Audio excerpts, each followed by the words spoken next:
Hi, and welcome to the Imperfect Podcast. My name is Deb Crow, and I will be your host.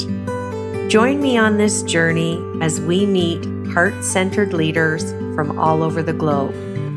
Lots of interesting questions, interesting conversation, and find out what makes a leader.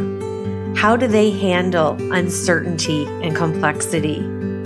How do they lead in a time that is volatile? Join us. Welcome back to Imperfect, the Heart-Centered Leadership Podcast.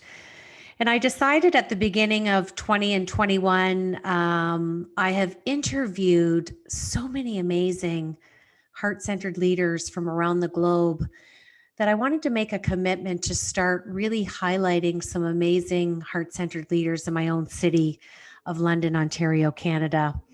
And this young lady that I'm interviewing today, I want her to know that she's like a daughter to me. She could be a little sister, but we have a very special bond, and I've known her for, I believe, almost 10 years. But let me tell you about Yoda Olenek. She was born and raised in rural Ontario in a small community called Thorndale. She describes herself as a typical country kid. But what I've come to learn and love about her is her depth for love, for life, for having a deep seated level and actionable behavior with grit and resilience. I love that she can have a hearty laugh. I love that sometimes I can look at her and her eyes smile at me, but I love that she's enjoying the joy in her own journey of this fun element called life. And I don't even think we've seen the best of her yet. So, Yoda, welcome to the show. Thank you so much for that intro, Deb. Wow, you've got me teary-eyed already. Well, we have so much to talk about, and I'm going to come out of the gate and say, when you finished your book, I had tears in my eyes because I knew it was going to be published when the time was right. And to say I was proud of you is an understatement. I devoured the book in a day, as did my daughter. And we're going to talk about it. So if you're ready to jump into some leadership questions, I am ready. I'm ready to jump in. Let's talk about this book, Salt and Sour, my recipe for starting over. And my leadership question is, share with us a little introspection of why you decided to take the time that you did to really pull this beautiful cookbook memoir together. What a great question. Thanks so much for, first of all your support for everything I've ever done, but especially for my book. Yeah, it's I've been a writer in sort of a more novice way for my whole life. I started writing in diaries when I was younger than 10, but the first one I saved was from when I was 10. And I've just always been this person who likes to really know myself, really likes to understand all the moving parts of a story. And, I didn't take it on as a profession because I, of course, fell in love with food and decided to go away to chef school and became a chef instead. But I always had writing going on in the background of my life. And just was kind of one of those dreams that I never thought would come true. Um, Always had it on my vision board, become a published author, but I just didn't think it was something that was, I guess, in the cards for me, as we sometimes do with those underlying passions, I think. But then I had a big life thing happen to me, and it was kind of like this thing happened, and I finally had a story that was so well, you've read the book. It's so heartbreaking and vibrant that it was like I couldn't not write it when when the story ended in real life and I started writing about it. I didn't know it was going to be a book, of course. I was just writing because that's what I've always done. I was writing to purge and to process and to figure out all those moving parts of my story.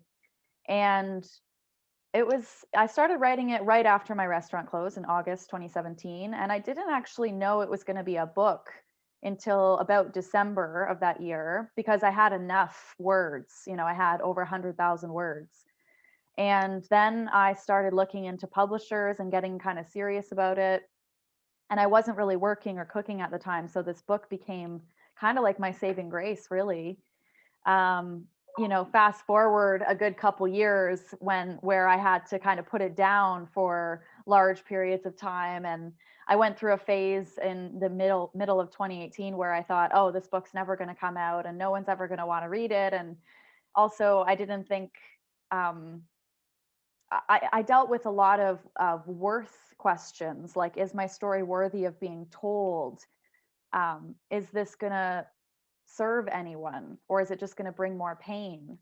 And ups and downs we go. For 3 years, I was on the journey of just writing and editing and recipe writing and perfecting, and in meetings with editors and lawyers and everything. And August of 2020, the book came out, and it's honestly still a bit of a blur that I'm a published author. And not only that, but I have this best-selling book that a lot of people have read my story now. So I hope that answers your question. It does answer it. And you've experienced what every leader, what every entrepreneur goes through. We all have different seasons. Yes. We all have different lessons. We all have different reasons. Yeah. What I love is you demonstrated so much heart-centered leadership in this. I want to share one of the quotes from your book. You said on page 328, I know this story is hard to read. I know because it was hard to write. But I Yeah. also know that my life is better for it happening. Mm. So being able to verbally express at a level that was so visceral for you, you did it so eloquently, and you have helped many people, and I've shared that with you myself. Yeah, thank you. And I so appreciate that, and that my words have really resonated with people. And one of the interesting things about writing that book was, it's, how it's set in three sections. So the first section is sort of like my upbringing, how I got into cooking. There's a bunch of juicy bits in there about my parents' divorce and growing up, and some substance abuse and some loss. And then the middle chapter is, me and my restaurant and my life as, in my late 20s, when there was a lot of milestones being accomplished and achievements, but there was also a lot of turmoil. And then the third section, what was really fascinating is I was writing the third section as it was happening in real life. So that's why I think it took me so long to finish, is because I didn't have a lot of closure or peace when I started writing, and I had to give it time, like we do with all good things, right? But that line that you just read, that's the crux of everything. It's, I know this is hard to do, but my life is better for it happening. I know this thing was hard to go through, but maybe I can help someone else through it now. So I really believe that. Well, two things for me. There's some really cool recipes, which I enjoyed seeing because we had conversations about some of those, whether it was something from your own mom or your dad's Yeah. garden or one of your many trips where you go, which is not only a little bit of reprieve for you and a vacation, but your love of food is so heartfelt, and you're always doing research and thinking, okay, how can I bring this back to Canada? But the alignment for me is your book took the length it needed to take, and the metaphor is it's kind of like all your new recipes. Yeah, definitely. And um I was torn. You know what, Deb? I was torn about putting recipes in the book because I didn't want, I always thought if I was going to put a book into the world, it would be a cookbook, because I'm a chef. But, but then when my restaurant closed and I went through this, identity crisis slash soul awakening, um, I went through a period where food was tough for me. It was tough to share my love of food, and I wasn't even sure if I really loved cooking anymore, just because it brought up a lot of memories of a time that I was trying really hard to forget, and it was heartbreaking for me to not want to be around food and cook and share my recipes. But once I didn't decide that I was going to put recipes in the book. Again, it was one of those things where I couldn't not do it. Like once I had decided, it was like I can't not do this. And it all started with Pedro's orange cake, which I know you know that recipe. Um, and the reason that I decided to put that recipe in, it was I was writing the story and I thought, how cool would this be if at the end of this story I included this orange cake recipe? But the problem was that I didn't have Pedro's contact information. I didn't have any way of getting in touch with him. He was a man with no phone, no computer, definitely no social media. And so I tried to track him down. It took me almost 6 months to track this guy down because he lives in a small town in Portugal that, I visited for just a few days. And I was able to track him down and he gave me the recipe. And I told him I might include this in my memoir. And he was so overwhelmed um, with joy that his recipe meant so much to me that I wanted to put it in a book. And then I started looking at all the other stories in my book that had food memories attached to them. And I thought, I think I could include maybe like 20 recipes in here. And then it just snowballed. And before I knew it, I had a cookbook memoir, which is a very new genre. A lot of publishers didn't really want to touch it for that reason. But I would not change it. I don't think the book would be the same without the recipes, just like I wouldn't be the same, without those recipes coming into my life. So Well, I'm and glad they're appreciated. absolutely. And you know what? A leader always carves their own path, and that's you. Yeah. Yeah, that's right. That's right. Yeah. So I'm going to ask you my second question that Sure. all of my guests get. Share with us what imperfections that you bring to your heart-centered leadership. What imperfections do I bring? It's funny when I hear that, you know what? I have an answer that I'm like, nah, I should think of a better one. But I'm just gonna go with what my first thought was, which is that I'm really, really hard on myself. I've gotten a lot better at it. I guess I'm referring more to my life as a leader in the food world as a chef.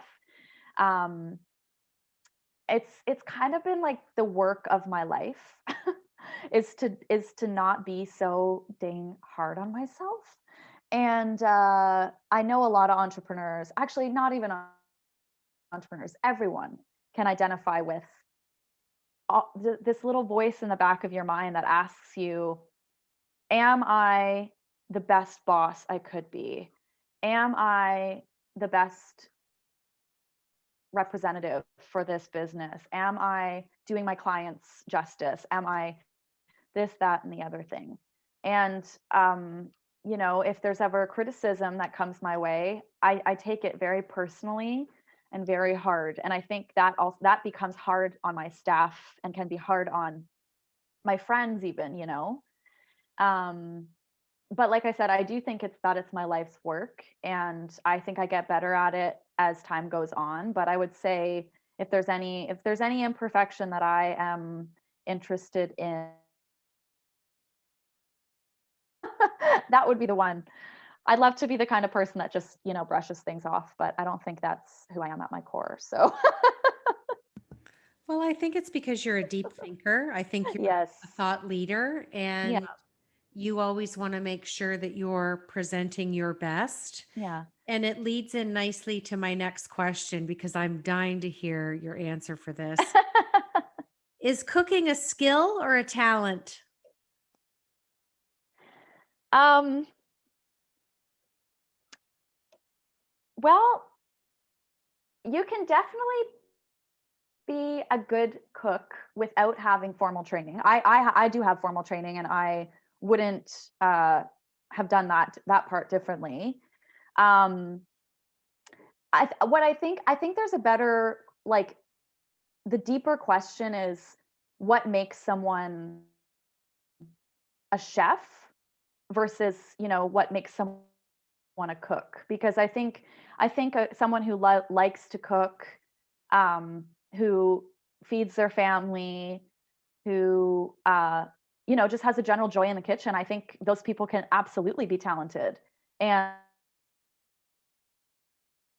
my dad, my father, who he can cook a few good things really well, and it just brings him so much joy to experiment when he's in the kitchen. But I think being a chef is something very different. Being a chef um, is a skill, because it's not just about, are you good at transforming, a tomato into tomato soup. It's a lot of other moving parts. It's, can you manage a team? Can you take criticism? Can you properly season? Do you have knife technique? Do you have kitchen etiquette? There's a lot of other things that go into that. So I would say it's a bit of both. It's a talent and a skill. You definitely need to have certain skills to excel in the industry. If you want to do it professionally, you need to have great time management. You need to have great attention to detail. You need to work clean. You need to be fast. You need to manage stress. That's a big one. And but to, just have a raw talent for cooking, that's something else entirely that I think a lot of people are certainly gifted with. So I'm going to agree partly because of you. So I love to cook. Mhm. I think cooking is a skill.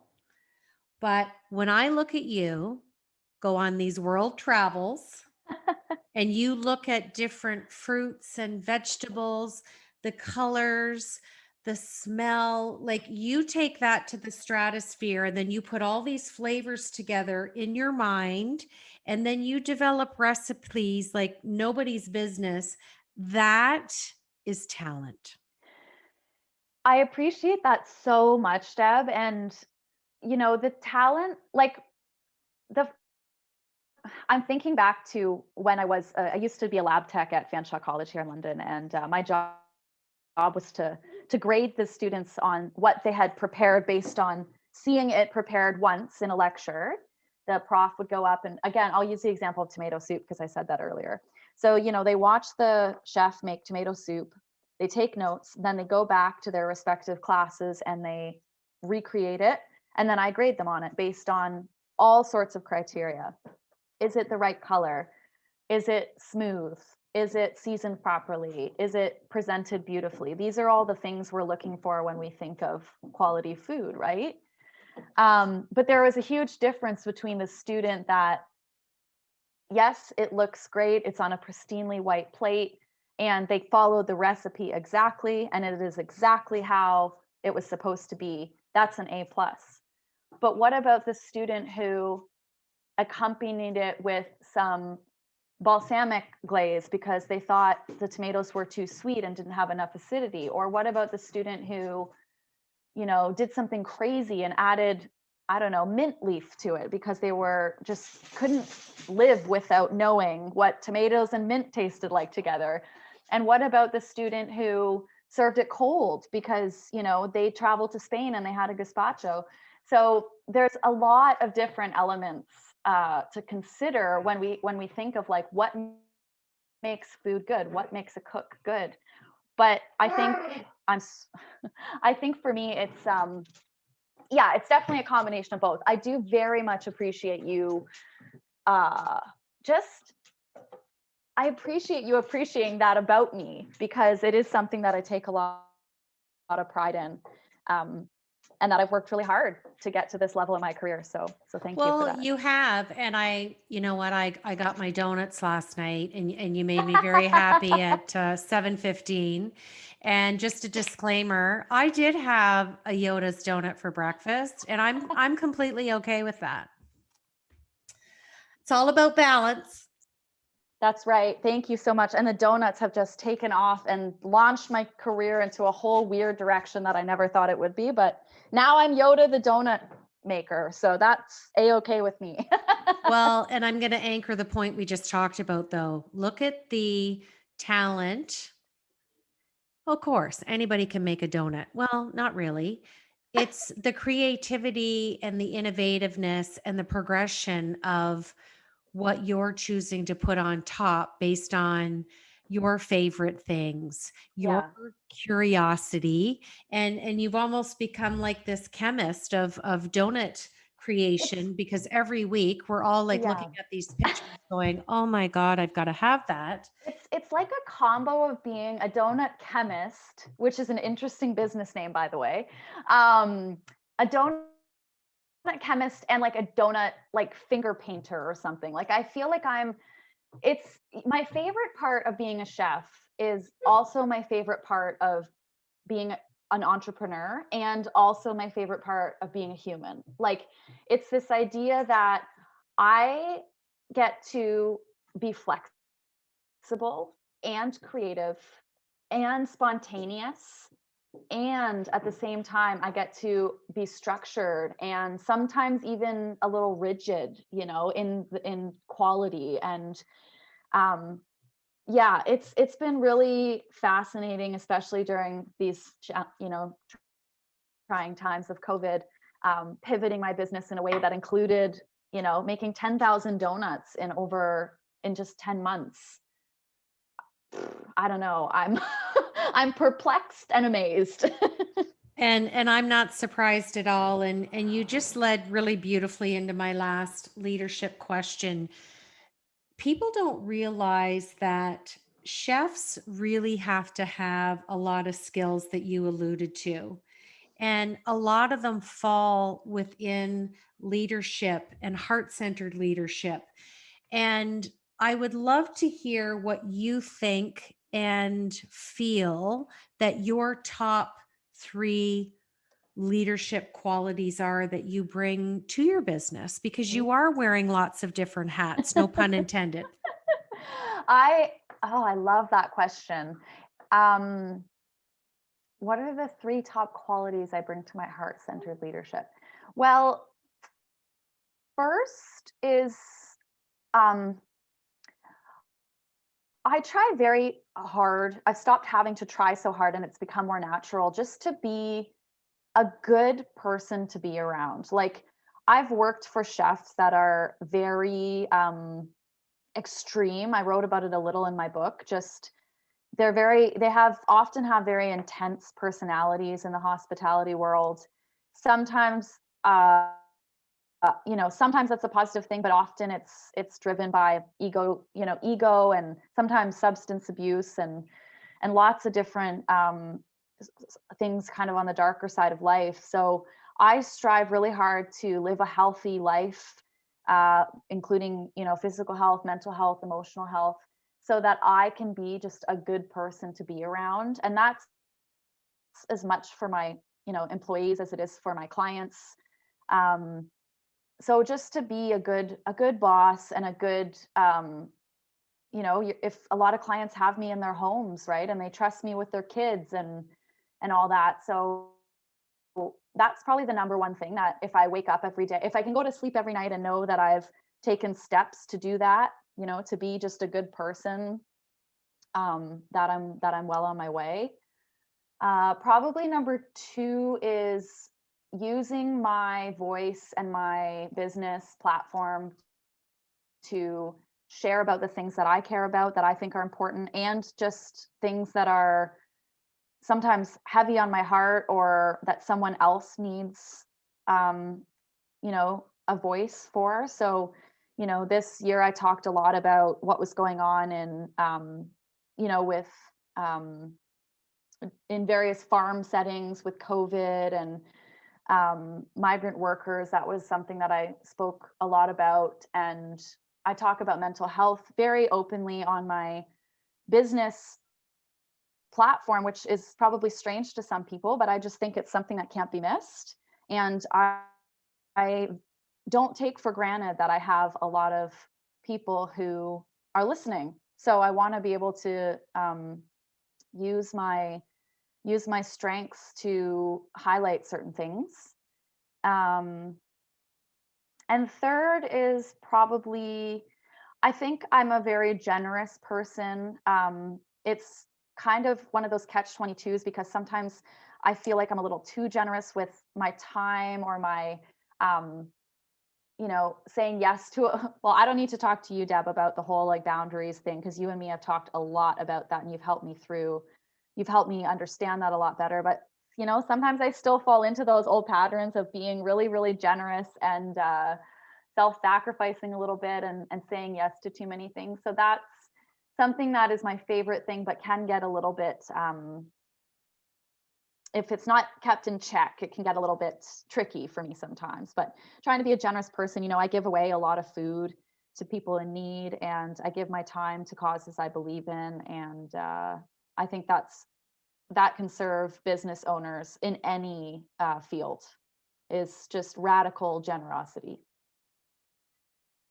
Oh, I love that. Radical generosity, and which is really philanthropy, and you do it well.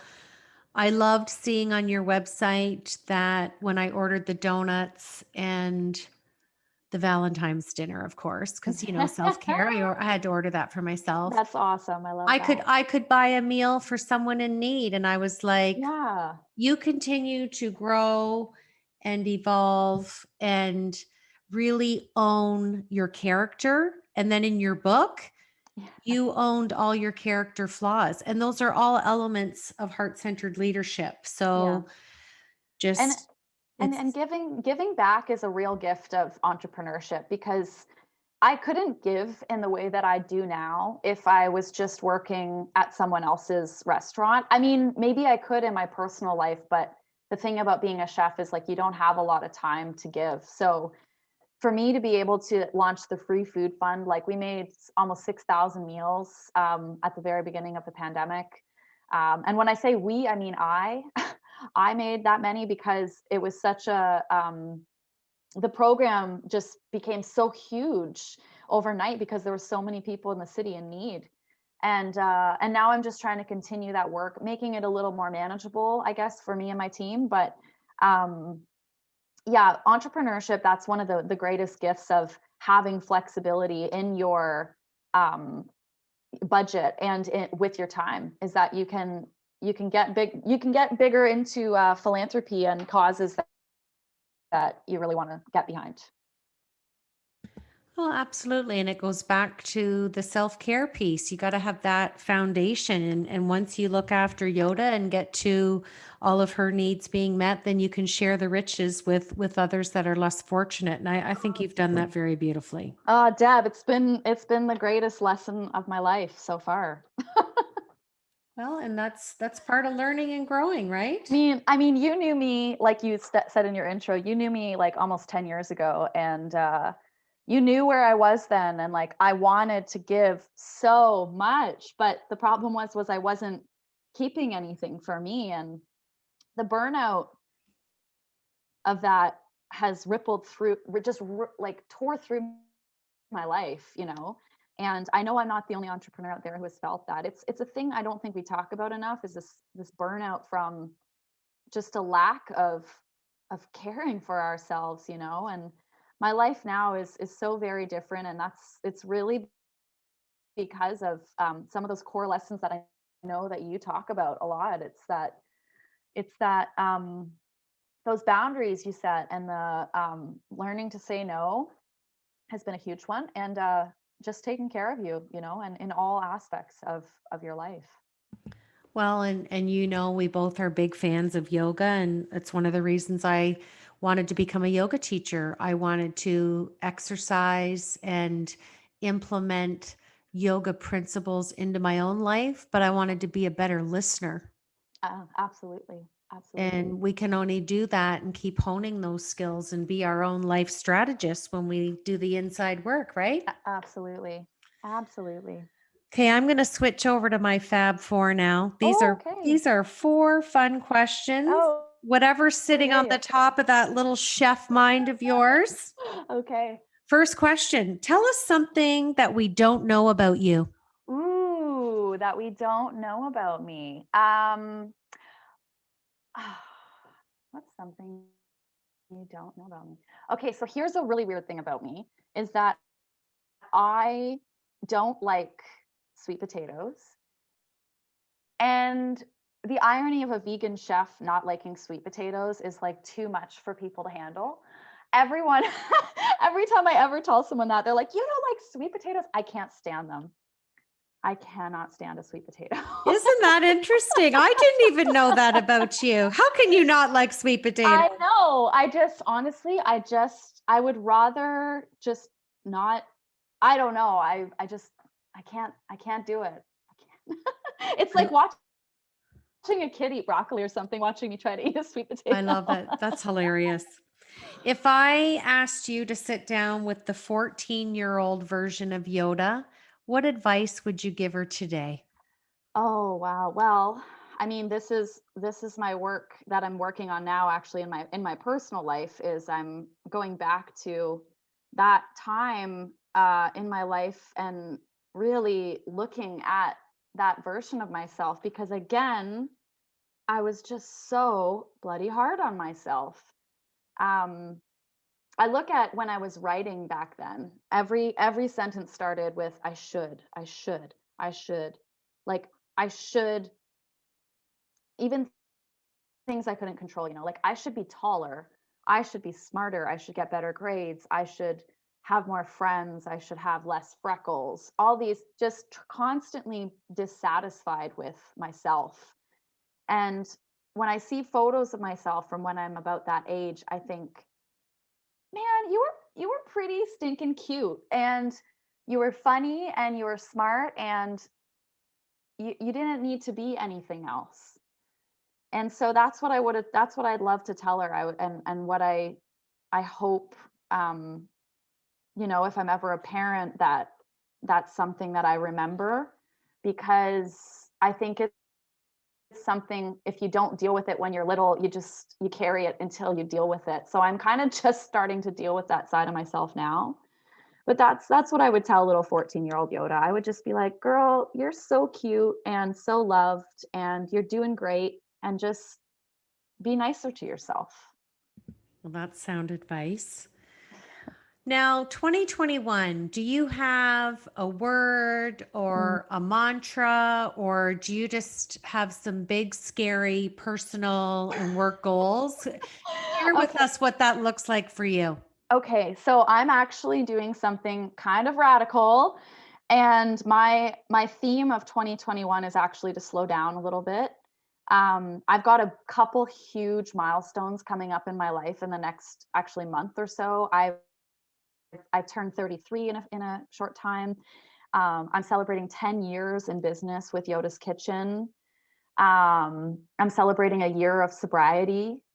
And I want to slow down a little bit so that I can take more time to write and get back into the swing of possibly working on book number 2. And what that requires is a free mind and an open heart. And when I'm working so much with cooking, sometimes it's hard to, even when I do have time to write, I can be a little bit tired and not quite as activated. So I'm looking to slow down a little bit and focus more on writing. So my theme is kind of slow down, and my word of 2021, because I love picking a word, is soften.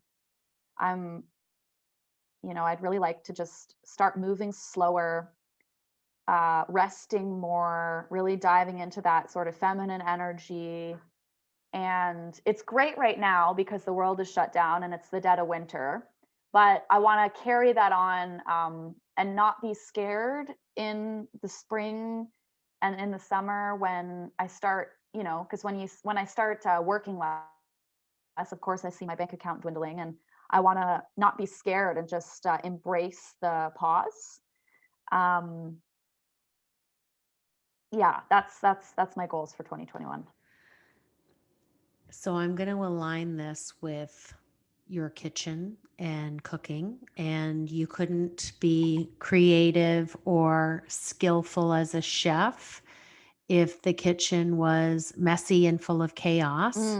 So what True. you're saying is to have a free mind and an open heart, you have to have clarity. That's right. That's right. So What's your recipe for the next book is to soften and slow down and start each day with clarity. That's right. How about you, Deb? What's your word for 2021? Will you share that? I will. My word is joy Oh, I love because it. you know Love me, I'm all about hashtag life by design, live what you love. Yeah, And you know me pretty good. yeah, I find joy in the littlest things because I find the littlest things sometimes are the big things. that's right. Like I was your donuts last night being dropped on my porch at 7:15. I did a video on Facebook, and do you know how many people texted me and they're like, "You're not very nice." And I'm like, I "Hey, saw it. you I can saw it, click Deb. and do your own order." Yeah, Like, that's great. I love that so much. And I was eating chocolate the other day, and I had like it was the end of a bar, so there was like four little pieces, like those dark chocolate bars you get at the kind of grocery store, and they're really thin and like there's not much to them. And I had four pieces, so I was like, I could have two and pack these other two in some, a bag or something. But now I'll just eat all four. So I eat the first three, and I'm like, I look down and I'm like, where did all my chocolate go? It's like I didn't even know that it happened because I just wasn't being mindful at all. And then I was like, okay, I got one more piece, and I just like let it melt on my tongue, and I was just like, when was the last time I did this? Like, just ate something for just pure joy and really let myself sink into that. And it felt so good. Like, it was like the best piece of chocolate I'd ever had, even though it was just like normal chocolate. Like, there was nothing special about it. So I dig that your word is joy. I think that's perfect. so take that strategy of the chocolate, Yeah, and apply it to everything. mix it in. Here's my chef verbs. Mix it in and awaken with a daily mindset, and the outcome is a recipe of clarity. Recipe of clarity. I love it. Last question. If you were getting on stage and presenting to a group of young, maybe wanting to be chefs or entrepreneurs, what Mm. advice would you give them? I always say, whenever anyone asks me a similar question to this, I always say, don't take my advice, because I think that I tend to do business a little backwards. For me, and you know this about me, Deb, because you've watched my business grow and change in 10 years. But even when I started out, my dream has never been to be a huge business. I don't even think my dream was even to be wealthy, or I didn't ever want, a second location, or, as you read in my book, I didn't even really want to grow into a restaurant. All I have ever wanted is to just cook the food that I love, bring joy to people's lives, give people access to healthy food, and to feel calm while I'm doing it. And every time I have expanded and grown against my intuition, it's resulted in turmoil. And, you know, it's never been the right decision for me. And, most business coaches or, classes you'll take or whatever will tell you you have to start thinking about how you're going to expand and be profitable, and how you're going to turn yourself into a franchise, and you just hire more people so you can take on more business. I've just never had that mindset. And like I said, anytime I've actually gone against what I know and done that thing anyways, it's just never been a good decision. So right now, especially with my word being soften and slow down, I'm really just trying to honor that. And I get that a lot of people don't understand that, um, or don't agree with it, but that's just it's just what I know to be the best decision for myself. So I guess what I would tell those people is just do what's in your heart, and don't be swayed by fancy coaching programs and courses and all that. If they benefit you, of course, educate yourself and dive into continued learning, but just listen to that inner voice, because it won't steer you wrong. We like to steer it wrong, but it won't steer you wrong. Well, and in leadership, Yoda, it's called intuition management. Absolutely. Everyone needs it in life and entrepreneurship. Well, 100%. I want to read something that I wrote probably when I was about your age. So I started my business when I was 24, and this year at the end of May will be my 31st. Wow. And Wow. I wrote this and it fell out of a book yesterday. And I thought I need to end my interview with Yoda with this. Sure. So I want to say that kindness is magic and that we should sprinkle it everywhere. And this is a poem that I wrote probably when I was about your age, Yoda. And it's How to Live Happily. So here's what you need. You need to take 2 heaping cups of patience, add in 1 heart full of love, 2 handfuls of generosity, a dash of laughter, a full cup of understanding, and 2 cups of loyalty. Mix well and sprinkle generously with kindness. Spread this irresistible delicacy over a lifetime and serve to everybody you meet. Mhm. This is you, Yoda. Thank you. I appreciate that very much. I continue to be inspired by you, and you've lived a journey of entrepreneurship like all of us. And like I said at the beginning of the interview, I think the best is yet to come. And I want to share with the listeners one more quote out of your book that I love, page 318. I wanted to be one of those happy, free people who just, quote, got over it. So I'm going to recommend, we're going to put all the information below in the podcast episode description. And our little podcast is in 42 countries. And I know Yoda's book is making its way around the globe, but it is a must read.